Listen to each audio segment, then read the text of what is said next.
Today I have two incredibly interesting stories about territorial Sasquatches, but before we get into those, if you've had an encounter or an experience with anything that you would like to have shared on the show, please email me at the link below. And if you like today's story, please gently slap that like button. And the next time you're out in the bush with the subscribe button and random objects start flying through the air towards you, grab that subscribe button, get out of there so that you don't miss out on any future content. Now, let's get into today's encounters.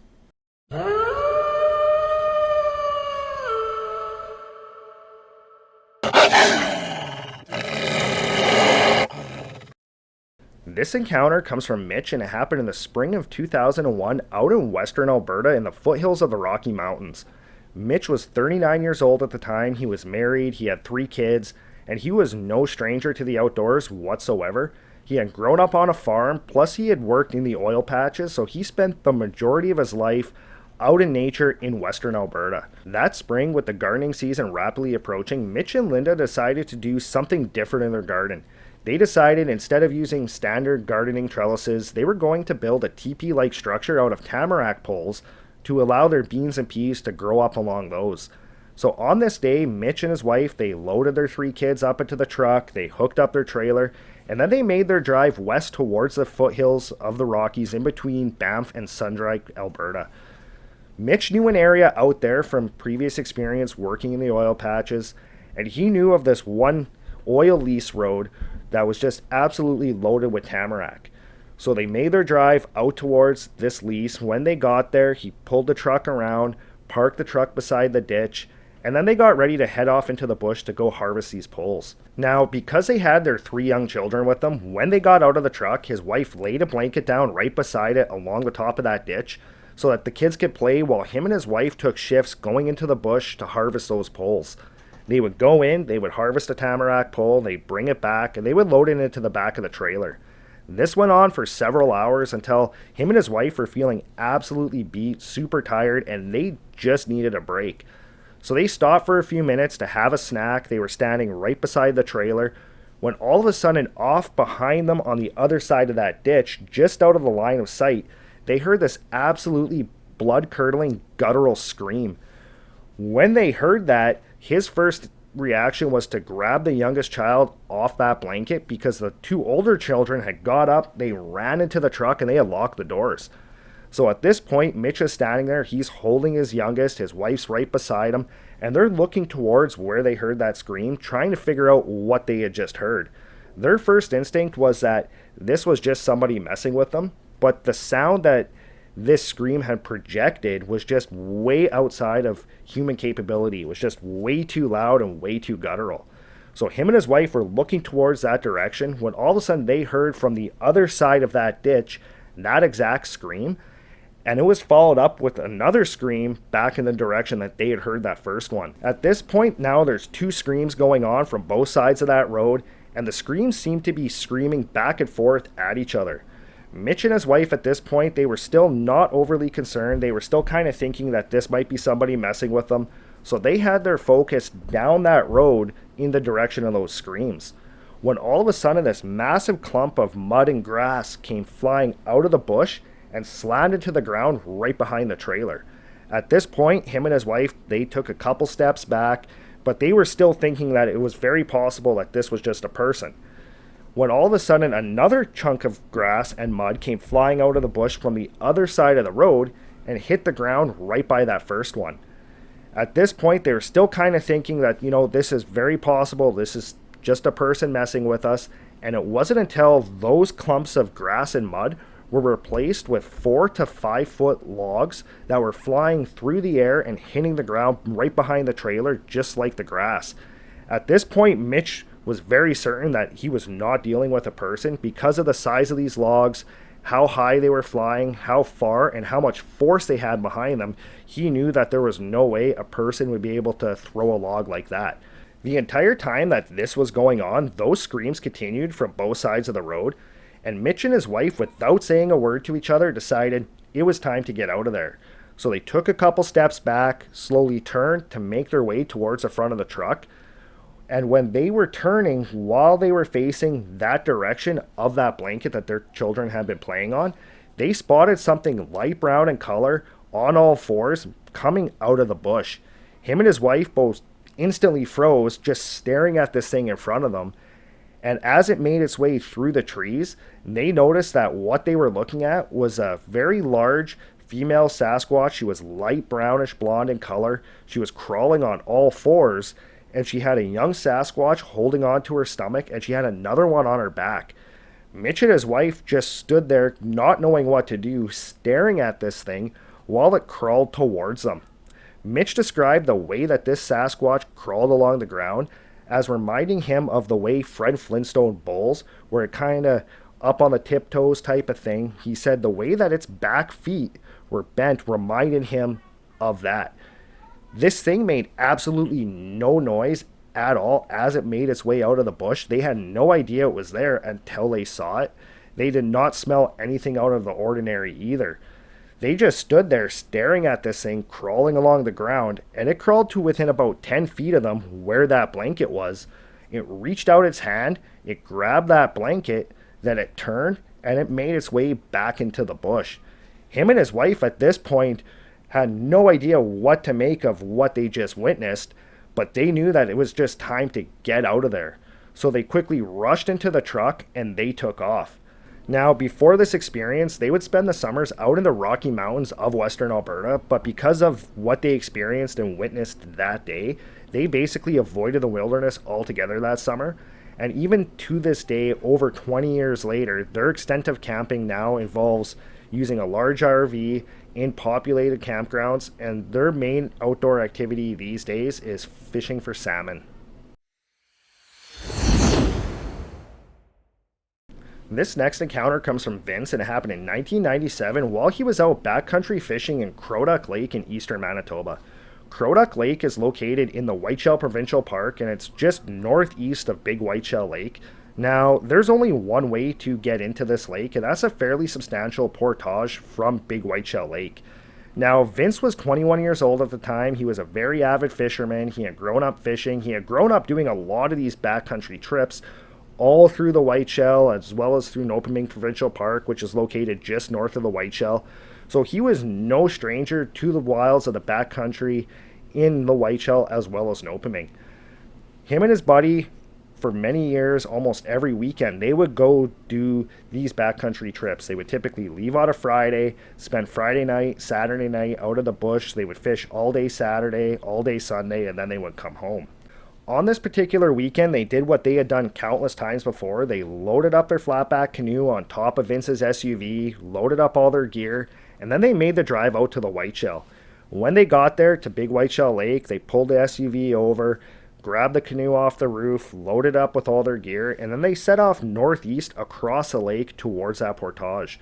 When they got to the portage, there was still a couple of hours of daylight left, so they were really in no big rush to get all their gear through this portage. They brought their first load of gear from Big Whiteshell into Crowduck, then they came back, got the canoe, brought the canoe up into Crowduck, and by the time that they had reloaded all their stuff, the sun was already setting and it was already starting to get a little bit dark. But they hopped in the canoe and they started making their way along the shoreline towards the southeast portion of the lake. On the southeast portion of the lake, there's this massive bay, and that's where they like to camp whenever they would go out there. Now, the terrain in the Whiteshell, it's part of the Canadian Shield, so it's very rocky, very hilly, absolutely dense bush. So any of the lakes in the Whiteshell, they'll have almost like massive rock face cliffs coming down into the water, or they'll have rock faces that kind of jut out into the lake. So as they were making their way along the lake in the dark, they were trying to avoid those parts where the rocks would kind of come out into the lake. As they made their way around one of those rock outcroppings, they all of a sudden heard this absolutely massive splash come from their right. So him and his buddy instantly grabbed their flashlights and they shot them towards where they had heard that splash, thinking that maybe it was a moose, maybe it was a deer, or possibly it was just other campers set up on one of these rock faces, messing with them, throwing rocks into the water. However, when they looked in that direction, they saw absolutely nothing at all. They just saw massive ripples in the water, and that was it. They thought it was a little bit odd, but they kept going along the shoreline, and periodically, whenever they would go around one of those rock outcroppings and there'd be a little bit of a bay, they would hear one of those splashes again. And every single time, they would see nothing at all except for those ripples on the water.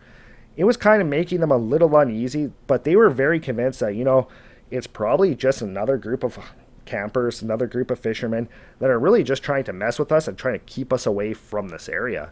So they tried to brush it off, think no more of it, and they continued making their way south now in that large bay.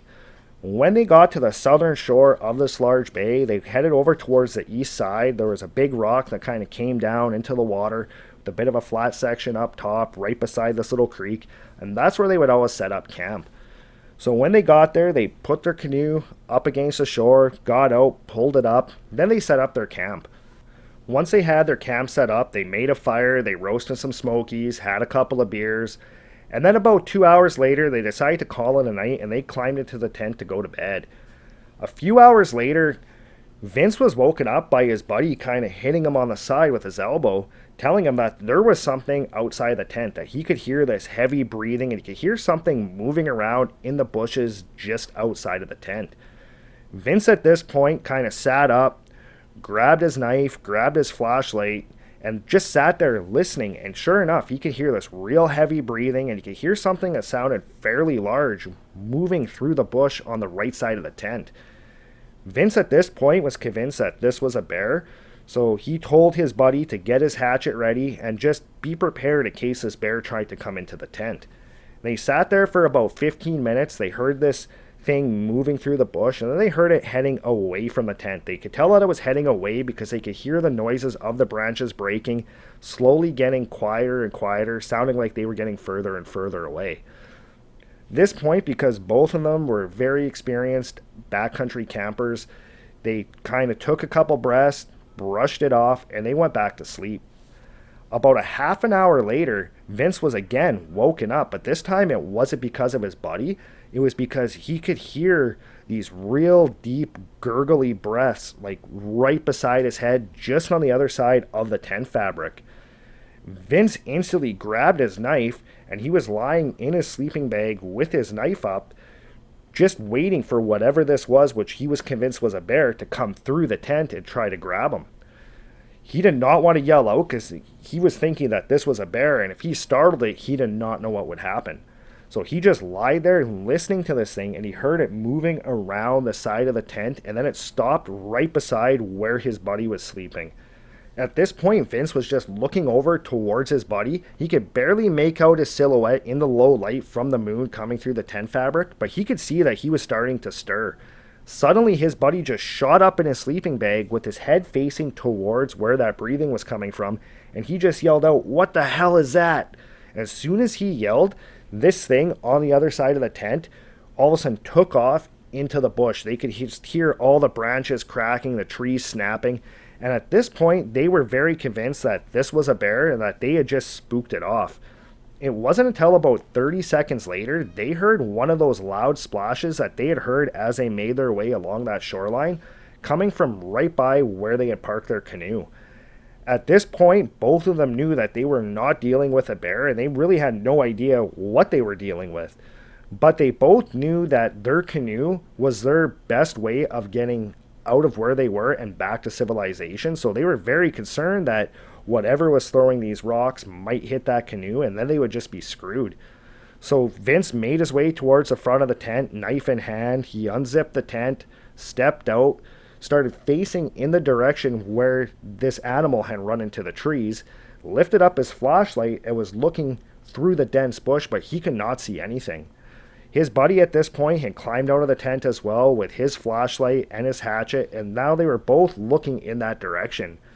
A few seconds later, all of a sudden they see this massive boulder come flying out of the trees and land in the lake right at the back end where their canoe had been beached.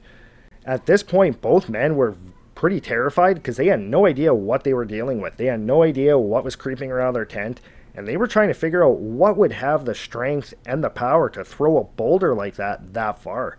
So they were just laser focused, staring in the direction where that boulder had come from with their flashlights up, when all of a sudden they could hear something incredibly large moving towards them through the bush. They could hear the trees cracking, the branches snapping just like they had heard before.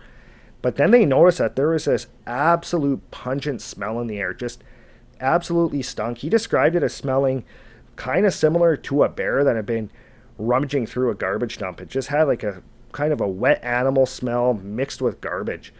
So the two men, they're standing there, they're smelling this, they hear this thing coming through the bush, and they did not know how to react. They just stood there staring in that direction. When all of a sudden, from in the bush stepped this massive 7.5 to 8 foot tall Sasquatch that was covered in long black hair, and it was staring right at them. And in its hands was another one of these massive boulders. Both of them at this point had no idea how to react. They didn't know if they should run. They didn't know if they should just stand there. They just stood there completely frozen in fear. They just had no idea how to react.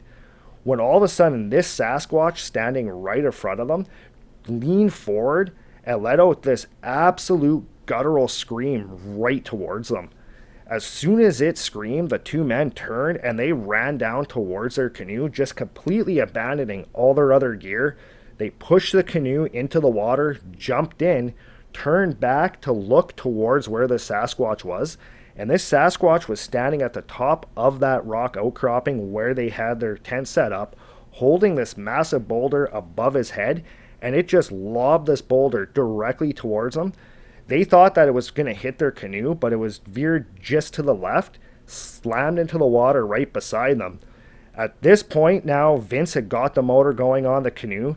He just put it in high gear, and they just hightailed it out of there, heading back towards the main section of the lake.